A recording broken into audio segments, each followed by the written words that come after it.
चलिए दोस्तों, जानते हैं कलयुग के बाद का युग कैसा होगा। कलयुग के अंतिम चरण में भगवान विष्णु कल की अवतार लेकर कलयुग का अंत करेंगे और सतयुग का आरंभ होगा। चारों युग सतयुग, त्रेतायुग, द्वापर युग, कलयुग का वर्णन श्रीमद् भागवत पुराण में मिलता है, परंतु कलयुग में खासियत जैसा तो कुछ नहीं दिखता। चारों ओर अहंकार, प्रतिशोध, लालच और आतंक ही दिखाई देता है। कलयुग को मानव जाति के लिए एक श्राप कहा जाता है, जिसे इस युग में जीने वाला हर इंसान भुगत रहा है। लेकिन क्या आपने कभी सोचा है कि कलयुग के अंत के बाद आने वाला युग कैसा होगा। पुराणों में सृष्टि के संपूर्ण काल अवधि अर्थात समय को 4 युगों में बांटा गया है।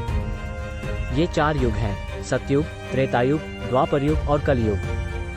धार्मिक ग्रंथों के अनुसार युगों के परिवर्तन का ये 22वां चक्र चल रहा है। गीता में इस बात का वर्णन भी किया गया है।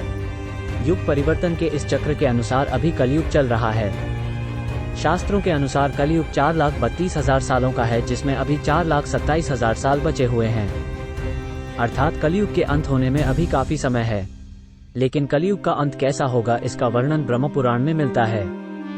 ब्रह्मपुराण के अनुसार कलयुग के अंत में मनुष्य की आयु 12 वर्ष रह जाएगी। इस दौरान मानव जाति का पतन होगा, लोगों में देश और दुर्भावना बढ़ेगी। जो लोग बलवान होंगे उनका ही राज चलेगा।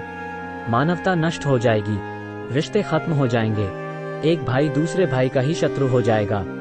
और जब आतंक अपनी चरम सीमा में होगा तो भगवान विष्णु का कल की अवतार लेंगे, पृथ्वी से समस्त अधर्मियों का नाश कर देंगे। इसके अलावा भगवान श्री कृष्ण ने भी बताया है कि कलयुग के बाद का सतयुग कैसा होगा, जिसका वर्णन महाभारत में मिलता है। श्री कृष्ण के अनुसार कलयुग में ऐसे लोगों का राज होगा जो बोलेंगे कुछ और करेंगे कुछ। इसी प्रकार कलयुग में ऐसे लोग रहेंगे जो बड़े ज्ञानी और ध्यानी कहलाएंगे, लेकिन उनके आचरण राक्षसी होंगे। ठीक इसी तरह कलयुग में अन्न के भंडार होंगे, लेकिन लोग भूख से मरेंगे। कलयुग में जब पाप अपने चरम पर पहुंच जाएगा और पृथ्वीलोक से धर्म समाप्त होने लगेगा, तब मैं कल की रूप में अवतरित होकर इस धरा को पापों से मुक्त करूंगा और उसके बाद जो नया युग आएगा वो सतयुग कहलाएगा। अर्थात सृष्टि युग परिवर्तन का 22वां चक्र पूरा करके 23वें चक्र में प्रवेश करेगी और फिर से नवयुग आरंभ होगा, जो सतयुग के नाम से जाना जाएगा। सतयुग की अवधि 17,28,000 वर्ष होगी।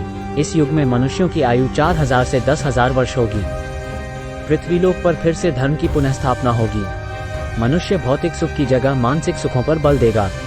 मनुष्यों में एक दूसरे के लिए नफरत की कोई जगह नहीं होगी, चारों ओर प्यार ही प्यार होगा। मानवता की पुनः स्थापना होगी। श्री कृष्ण के अनुसार कलयुग में ऐसे लोगों का राज होगा जो बोलेंगे कुछ और करेंगे कुछ। इसी प्रकार कलयुग में ऐसे लोग रहेंगे जो बड़े ज्ञानी और ध्यानी कहलाएंगे, लेकिन उनके आचरण राक्षसी होंगे। ठीक इसी तरह कलयुग में अन्न के भंडार होंगे, लेकिन लोग भूख से मरेंगे।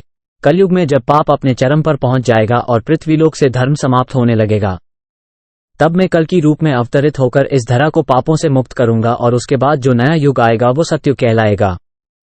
अर्थात सृष्टि युग परिवर्तन का 22वां चक्र पूरा करके 23वें चक्र में प्रवेश करेगी और फिर से नवयुग आरंभ होगा, जो सतयुग के नाम से जाना जाएगा। सतयुग की अवधि 17,28,000 वर्ष होगी। इस युग में मनुष्यों की आयु 4,000 से 10,000 वर्ष होगी। पृथ्वीलोक पर फिर से धर्म की पुनः स्थापना होगी। मनुष्य भौतिक सुख की जगह मानसिक सुखों पर बल देगा।